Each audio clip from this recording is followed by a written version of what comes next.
أعوذ بالله من الشيطان الرجيم بسم الله الرحمن الرحيم والصلاة والسلام على أشرف الأنبياء وسيد المرسلين أبي القاسم محمد اللهم صل على محمد وعلى محمد وعلى أهل بيته الطيبين الطاهرين.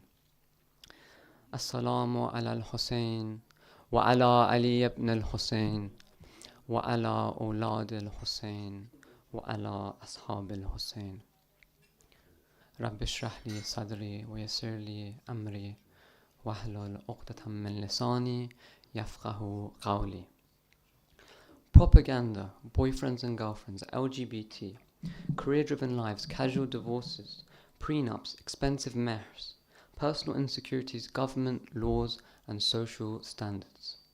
These are just some of the attacks on the institution of marriage that we face today. Yet marriage is not just any institution, it is the institution that is the most beloved to God. You might ask, why is marriage discussed so often? Why is it so important?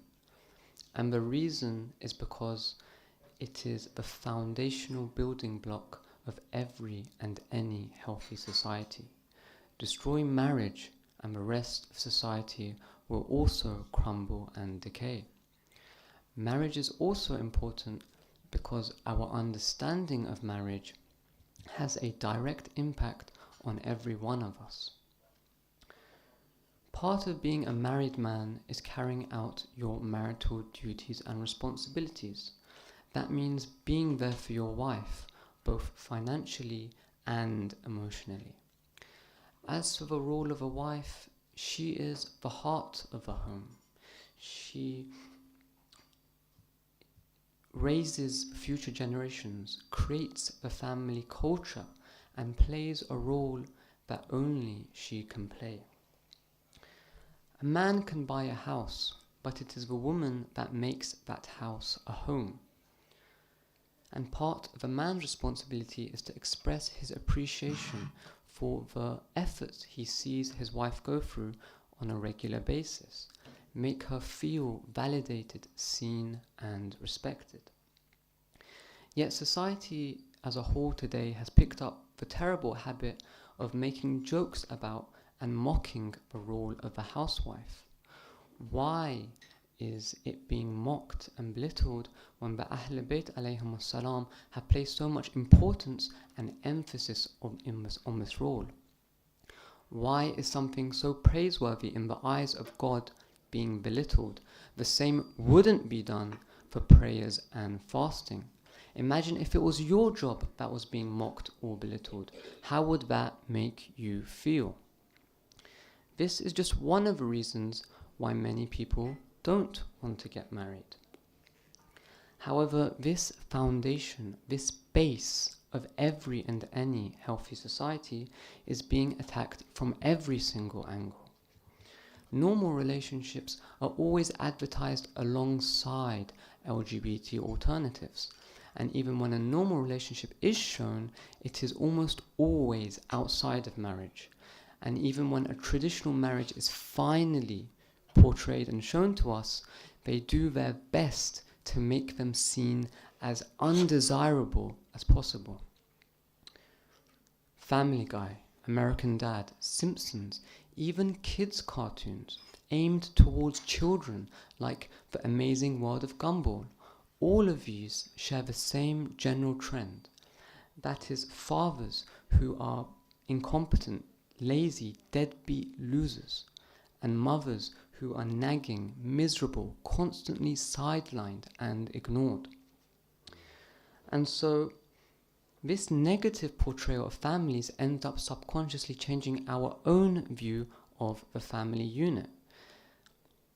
After years and years of being exposed, of seeing these negative portrayals, if you still view the family unit in a positive light, then there is still one major trap remaining. What is that trap? It is playing on your personal insecurities. And it applies to both men and women. It is simply the insecurity that is different. For young men, it looks a little something like this. take a look at the divorce rates, take a look at the statistics, look at how women are mainly filing for divorce. You're going to have your reputation in the community ruined. You're going to have your respect in the eyes of your children ruined. You're going to have your assets taken from you, your house, your car, whatever you have. And you're going to have to pay crazy solicitor fees and 1,000,001 other things. Save yourself a hassle, save yourself for trouble. Just don't get married. And if you truly insist, if you're adamant about still going down this path, then at the very least, don't forget the prenup. As for women, it looks a little different. They are afraid of being dependent on a man. They fear that he will turn out to be this tyrannical, abusive monster who isolates them from all her friends, her family, isn't there for them, doesn't support them. The man comes back late from work, and the first thing that he says is, "Where's my dinner?" And he's not there for them, and he's constantly verbally and physically abusive towards her. And so as a reaction to being put in this terrible situation, she becomes very, very career orientated and career driven. Yet if you're starting a marriage with a plan B already in place, a backup plan already in place, whether that's careers, prenups or expensive mehrs, then you are setting yourself up for failure. Who said that expensive mehrs was a backup for divorce? There's no such thing. And so why are we going into marriages already thinking of the worst possible outcome? We should have goodwill towards one another. Right? A healthy society, a healthy relationship, a healthy mindset is one where we assume the best of one another, where we have goodwill. Yet we're all assuming the absolute worst of each other. In Islam, we have been taught husnul dhan. Yet we're all operating off su'ul dhan. When you buy a car, you take it for an annual service. When you get a house, it requires regular maintenance. When you buy even something as simple as glasses, you have to clean the lens from time to time. The point here is that everything in life requires maintenance. The same is true for a marriage. If a marriage isn't maintained, it will result in a divorce. Maintenance in a marriage can take different shapes and forms. It could be something as simple as buying her a gift on the way back from work. It could be sitting on the couch with her, listening to what she has to say, and making her feel respected and heard. It could be going out for dinner together from time to time. Or it could be going holiday with each other, creating long-term, meaningful memories. The point here is that both parties must remember a marriage must be maintained, and that neither of them have a selfish mindset of what's in it for me, how can they help me, how can they support me, how can they be there for me, and that both of them have a mindset of how can I be there for them, how can I help them, how can I support them. If both of them operate on this basis, then this is a relationship, a marriage that, inshallah, God willing, should last forever and will have far less problems. Another factor to consider is that oftentimes we create our own obstacles in delaying marriage. I must go uni before I marry. I must have a PhD before I marry. I must have a doctorate before I marry. Said who? All these other people from different walks of life, different backgrounds, are able to be in a serious relationship during uni and come out with amazing grades. Why are we lacking? Why are we deficient? Why are we not able to juggle the two? Seeking knowledge is a lifelong journey. Getting married is a decision you have to make in your younger years. You only have a short window, a small time frame to make this very, very important decision. And if you wait too long, you could miss that window of opportunity forever. Imagine all the parts of life you will never be able to experience or feel if you miss out on this opportunity.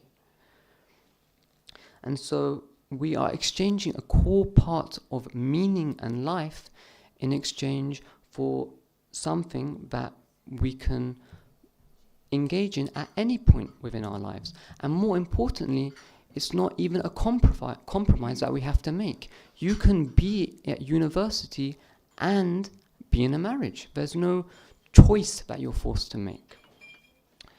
And so we have to reevaluate our priorities. As for government, many governments, especially in developed countries, have done nothing that honors, respects, and values motherhood and fatherhood. These governments give financial incentives, they give parents money for having children. But this isn't a solution. Mothers need to be respected, parents need to be respected. And unfortunately today, the social status of motherhood has heavily diminished and reduced and decreased, and it is careers today that are respected and taken seriously. The only country that seems to have solved this problem is Mongolia, that has not only given financial incentives for having children, but the government itself has taken active steps into giving mothers a high social standing in their country. And this is in line with Islamic values. As the Prophet ﷺ famously said, that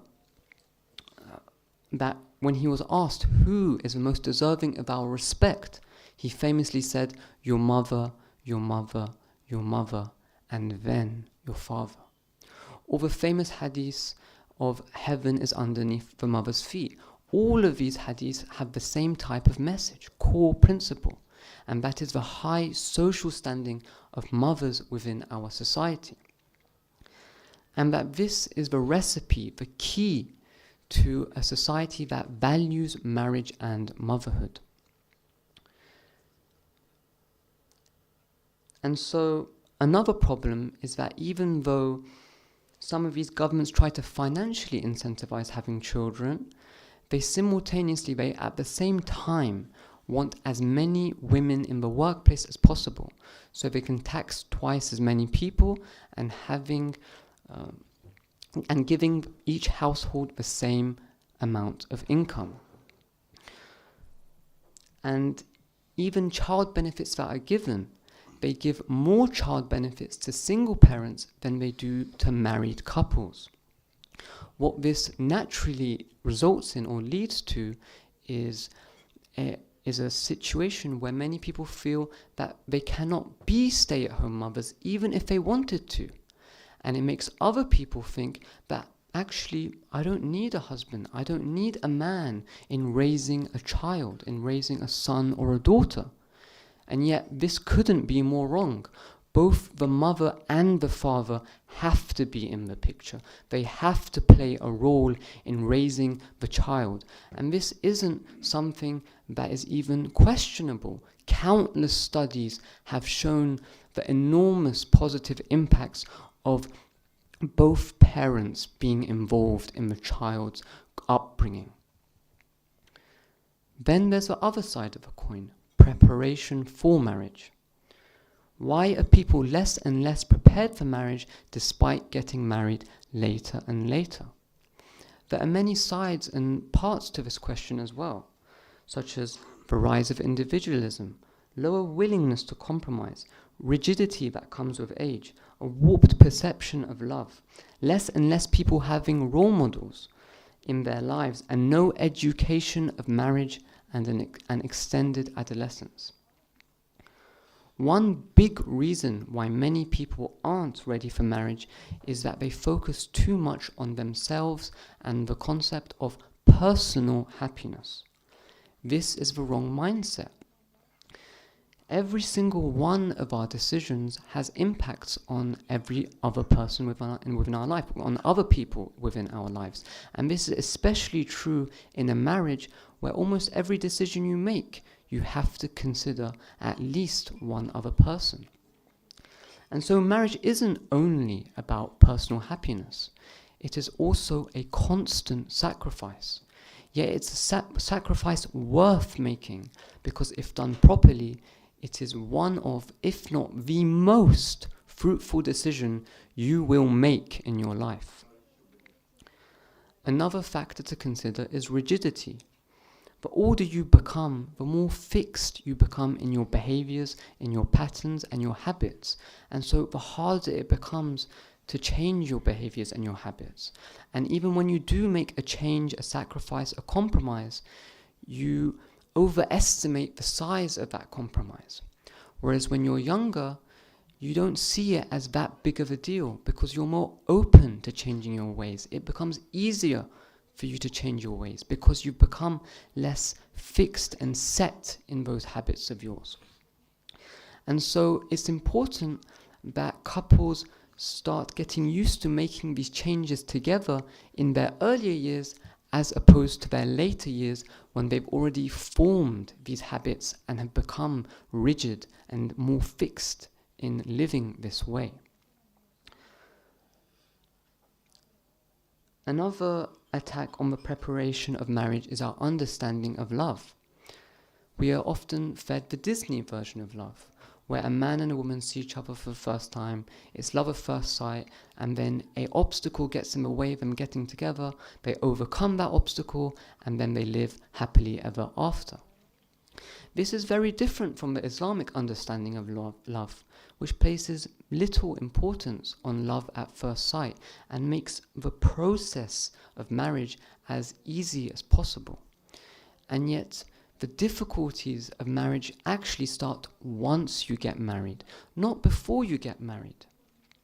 Yet if you speak to any married couple in a happy and healthy relationship, they themselves will tell you that these are challenges that are worth overcoming because it only brings them closer together.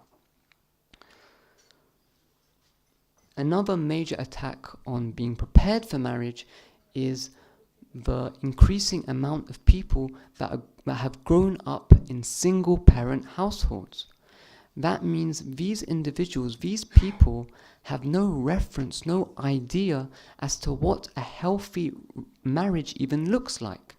What does a good father in action look like? What does a good mother in action look like? Previous generations had at least a rough idea of what their duties and responsibilities and roles were simply through looking at their parents, even if these role models weren't the best or they weren't perfect. We always speak about the importance of education, but what type of education? To be prepared for marriage, you also need a certain level of emotional maturity. This means you need to be able to handle your own feelings and understand her feelings and make the correct decisions. Yet we are seeing generation after generation, people are taking longer and longer to emotionally mature and grow up. This means that part of why this is because younger generations are being handed down less and less responsibility. Through responsibility, they grow. And so it's up to the parents to make sure that they grow in this respect. On the bright side, however, there is action we can take now. And this is especially true for parents. Parents must make the home, the playground, the safe space, the training ground for children to understand their roles, duties, and responsibilities, and to allow them to make mistakes without harsh criticism. Because if they don't grow up in the home of today learning these duties and responsibilities, then they will make these mistakes in their home of tomorrow. And that will lead to the respect and honor of that husband or wife being lost in that relationship. Raising a child is no easy task. Ask any parent and they themselves will tell you that. Yet on the plains of Karbala, Imam Hussein alayhi salam also had a child. He had a son, a young man that he had raised with deep love, care and affection. Ali al-Akbar wasn't just his son, he was his reminder of his grandfather Rasulullah sallallahu alayhi wa sallam. He was his comfort. Now imagine what it must have felt like for him to have seen his son head out to the battlefield for the last time, knowing that he would never return. أشبه الناس خلقا وخلقا ومنطقا لرسول الله. A scholar once said, "Let me tell you about how Imam Hussein alayhi salam was killed." And he began to recite the Roza of Ali al-Akbar. He mentioned how he was struck, and when he was struck, how he called out to his father one last time. And Imam Hussein didn't just run to him, he didn't just rush to him, he didn't just leap off his horse. He fell to his knees, he didn't just say his name, he didn't just whisper his name. He cried out from the bottom of his heart. It was a sayh. He didn't say, "Waladi, waladi." He cried it out from the bottom of his heart. "Waladi, waladi." And what was the state of that body? It was a body that was torn to pieces. فَقَطَعُوا بِسُيُوفِهِمْ إِرْبًا إِرْبًا.